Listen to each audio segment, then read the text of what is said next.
Hey everyone, it is Sleepy Reader, aka Damien, and this is my comic book countdown, my comic book reading diary. I've got 13 comics that I read this past week that came out last Wednesday. Wednesday's coming up real soon. You might even be watching this on Wednesday, where the new comics come out. But anyway, finally got my act together, and I'm ready to give you my thoughts on these. I should mention that if by some chance you are in the Portland area or are planning to go to Rose City Comic Con, which is in 2 weekends away from now, John Stout, someone who's in a lot of comic chats and is a local Portlander, he doesn't have his own YouTube channel, but he thought up that at the end of the Rose City Comic Con on Saturday, I think it ends at 7, people can meet up at this bar right by the convention center called the Spirit of 77. It's a sports bar. So I plan to be there.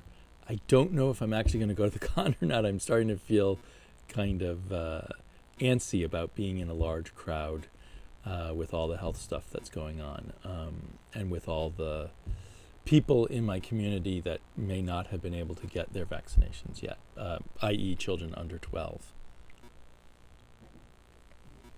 So I don't want to be spreading anything to them. So anyway, I'm mulling it over. But anyway, that what's the dates? I'll put it down below. But that should be fun, hanging out at a bar after the convention. So on to my list. At number 13, I have issue number 3 of Seven Swords. This is perfectly fine fun. It does feel kind of formulaic, and I did my usual thing of double checking who owns the copyright, and it's just the writer. And I think, the art is pretty good, but we sometimes the storytelling could be better art-wise. I don't think the artist is as committed to the story as the writer, since it's not his project.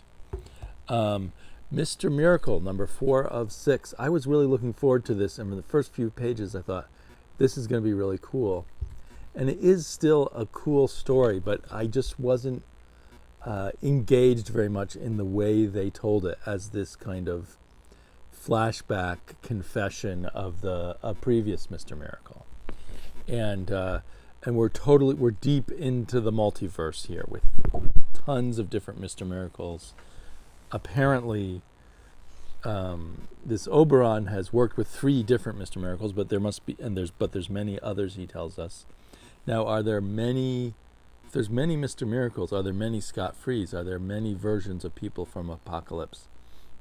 As was pointed out to me by, I can't remember who right now, but one of my commenters, Grant Morrison situated the New Genesis, Apocalypse, New Gods world outside of the multiverse so that you could visit there from any of the multiple Earths that at the time Grant Morrison was writing a comic about.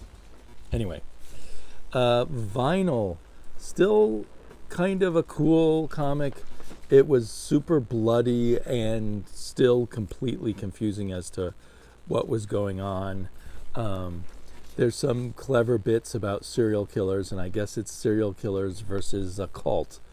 But I had trouble keeping track of everything, and after a while I was kind of bored of the serial killers. So I'm not hating this comic. I'll continue with it. But it's felt that lower down on my list. That was number 11. At number 10 is Thor number 16.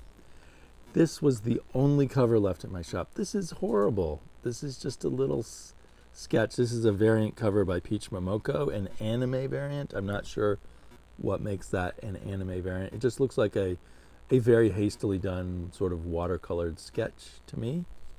I don't know. Anyway, this was a decent issue with some visions of Thor in the future with dealing with Thanos, and a visit with Jane Foster and stuff. So and a brief interaction with the wrecking crew. So it was a fun issue. It felt like kind of a getting from here to there issue in terms of the larger plot, the arc that Thor is going through. And I had kind of the art was pretty good. The Thor and friends look a little too cute for my particular taste. But overall the art was good. And then there was kind of a revelation at the end. I guess I shouldn't spoil it. A character that I don't know who actually cares about her kind of shows up at the end. Once and Future. I put in on my list at number 9. It has fantastic art. They took a hiatus. I was already a little out of my depth in terms of what was going on, and now I feel a little further out of my depth. My general understanding is because a lot of people now believe in this King Arthur coming back kind of mythos that's going on, that it becomes real rather than kind of this otherworldly thing that can be stopped somehow by people like our grandmother Buffy the Vampire Slayer type character and her son and her grandson. But marvelous art by Dan Mora and particularly colorist Tamara Bonvillain. I'm really glad this team has stayed together. I'm assuming that's part of why they may have needed a hiatus, because Dan Mora is also doing a lot of work at DC right now. DC should make sure that Tamara Bonvillain is his colorist. And I don't know if they're doing that. I think I saw some other colorist on some of his work. I'll have to catch up to his work on Batman in Detective Comics when I feel ready to read Batman again. The only less than stellar art was the cover art, which is strange. I'm not sure what's going on there. And it doesn't look like Tamara Bonvillain coloring. I think this may be Dan Mora's own coloring. It's not horrible, but compared to the interiors. And of course, it's interiors that are most important anyway. So, fun story. I basically feel like I have to go back and reread the whole series at this point to really get everything that's going on. I mean, I think all kinds of cool stuff's going on. It's all about storytelling and the belief that if enough people believe in something, it comes true, which I guess we see in other stories, like Department of Truth, for instance. The Old Guard, Tales Through Time. This has not been a super favorite series of mine, but I think this is my favorite issue so far. There's just a totally whacked out story by Jason Aaron involving one of the Old Guard immortals. And the one thing is, in this anthology, I can't keep up with who their names are or track them back to the characters that I vaguely remember from the other Old Guard miniseries. But anyway, he's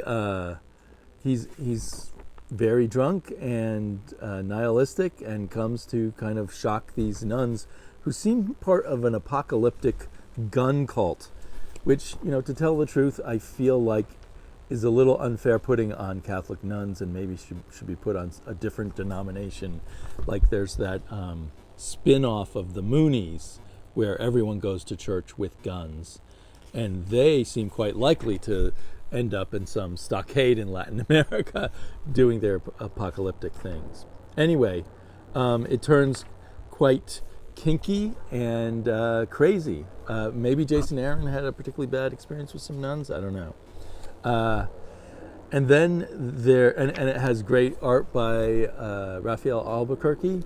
Interestingly, because I've seen a lot of Albuquerque art with Dave McCaig coloring, this one's actually colored by Daniela Miwa, who colors all of the Old Guard, but she has colored Albuquerque the way Dave McCaig colors him. And I don't know if that's at Albuquerque's request or because Miwa just thought that's the way he should be colored, having seen it done that way before. And then the colors are also by Miwa, but entirely different on this story. I think the colors are by her also.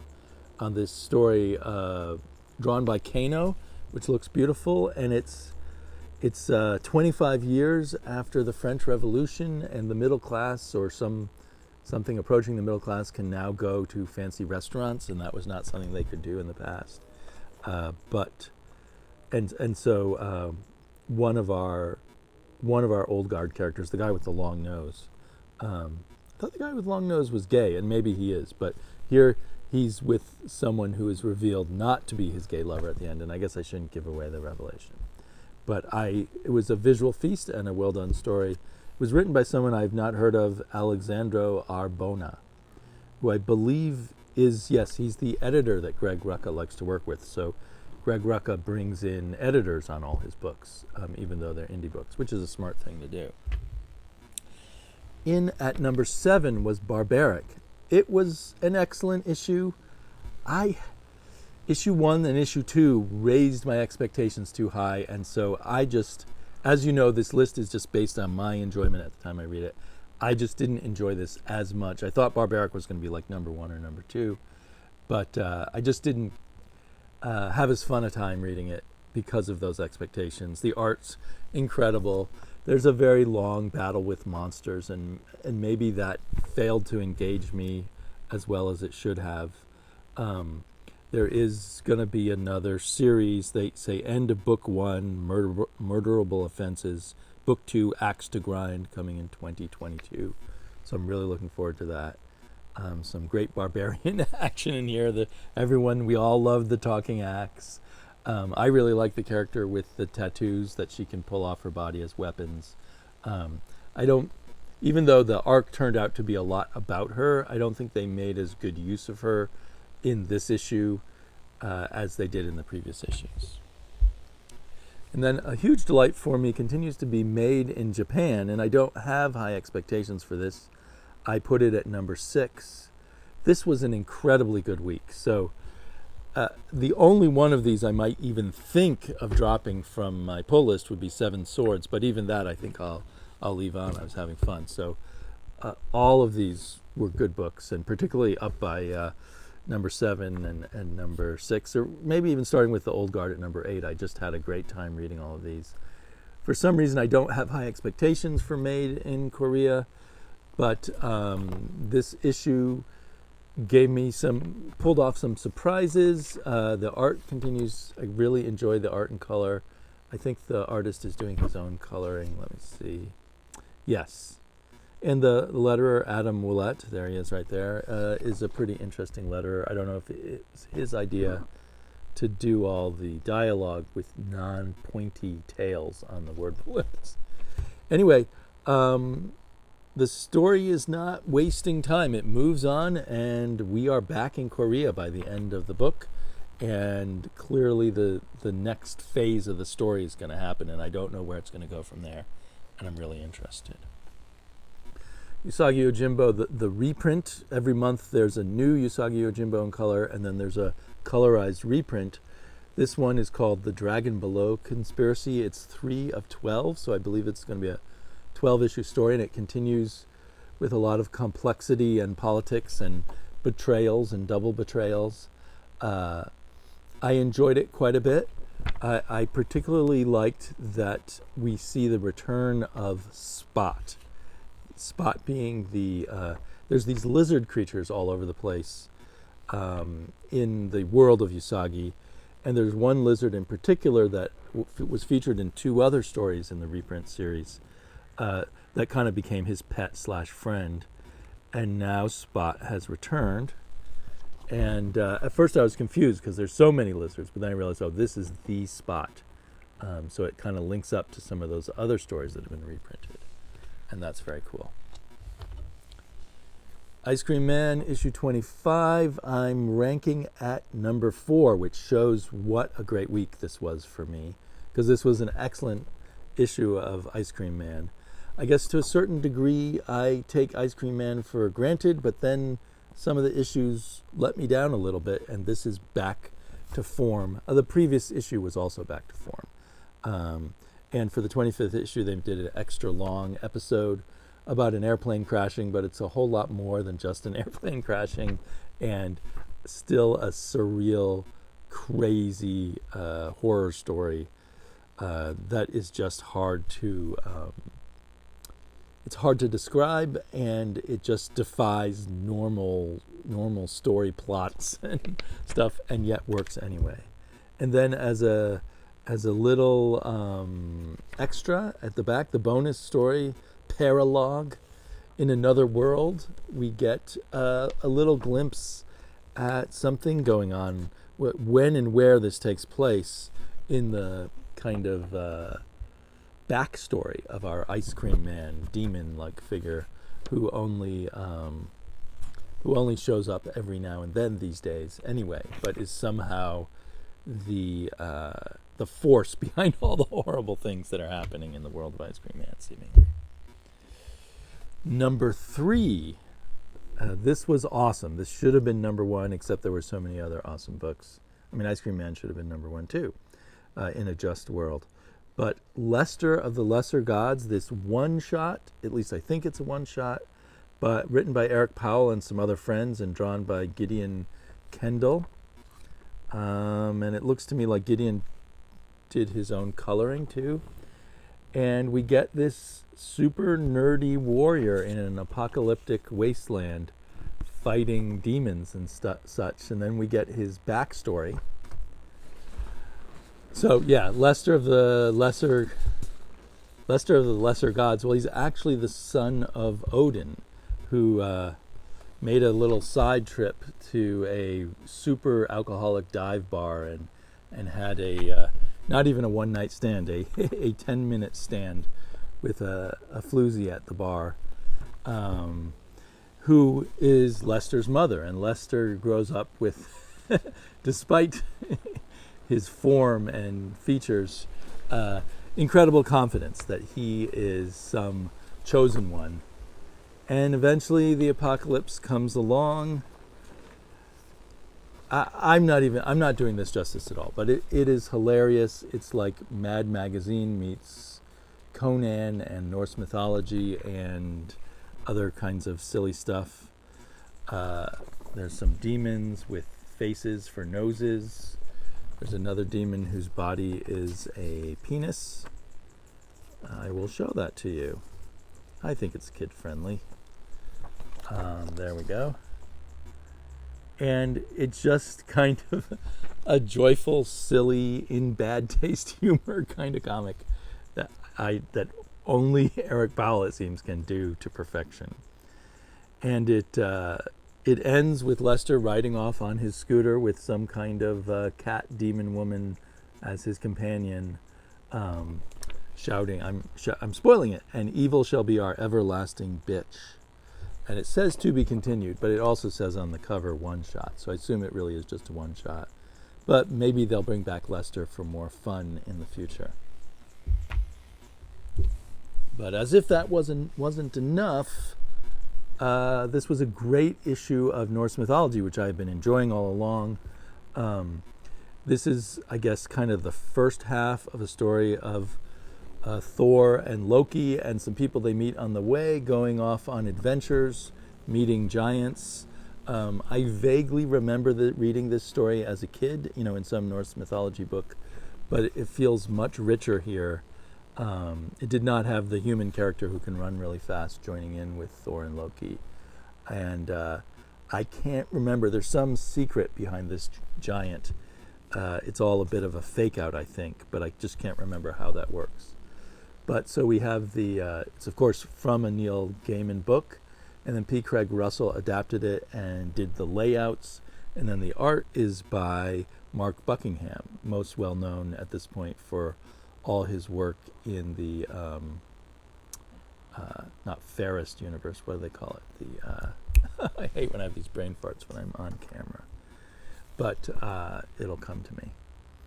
The Fables. He was very involved in the Fables series. Anyway, he's and the art coloring of Laverne Kinderzersky, and all of them just work together wonderfully.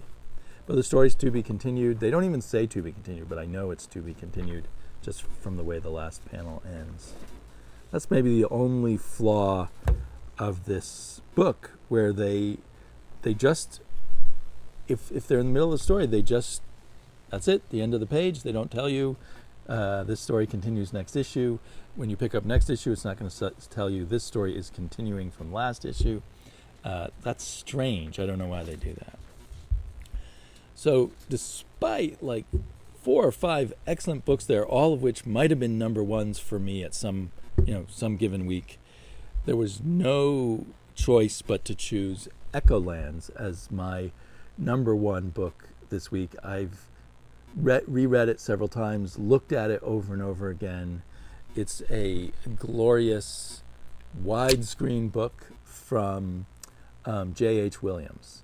I guess this is what he's been working on it for a long time, he tells us in the back matter, but I guess this is what he's been entirely focused on since he did his last Sandman book. And except for that one page there, every single page is a 2-page spread, masterfully designed and illustrated and fitting perfectly with this kind of, I don't know, steampunk meets fairy tales meets magical MacGuffin kind of story.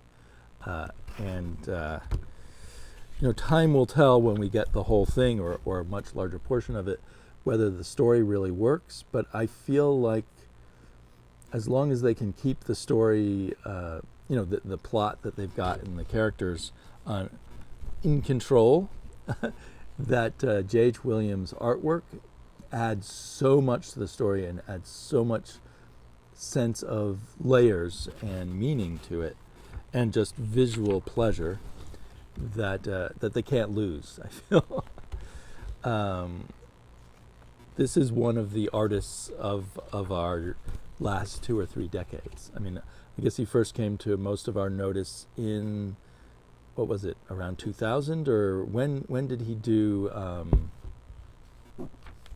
another brain fart? Not Pandora. The book he did with Alan Moore starts with a P, but it's not Pandora. I can't believe I'm ending my video with such a brain fart. Anyway, this is a delight. I recommend not waiting for trade on this and finding the individual issues, because you can just so perfectly enjoy this laid flat in a comic book style. Hopefully when it does come out, it will come out first in a hardback with fantastic binding, so you can also lay it flat. But having something like this in a trade where you have gutter loss would just be sad. So I can't put my finger on everything that I loved about this.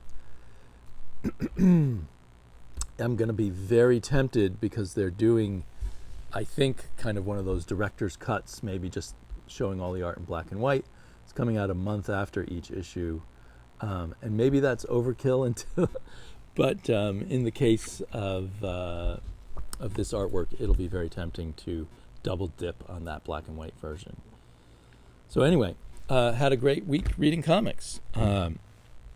Sunday spent too much time online chatting, I guess, because I had a awesome 3-hour conversation with Rasa and Earl Grey on Rasa's channel, and then on my own channel, I had the itch to talk some more. So late at night, I did a 3-hour conversation with Scott from the Cavern of Chaos weekly show, and we had a great time chatting. A lot less about comics than I would normally chat, which was fine. A lot of rock and roll and science fiction, and arguing about which authors are good to meet or not. Science fiction authors. And movies. I think we chatted about movies too. So anyway, thanks to him for dropping in on me at the last minute, or dropping in with me at the last minute and talking for so long. So I hope you all had a great comic book week, and we're getting more comics soon. That's a renewable carnival that we're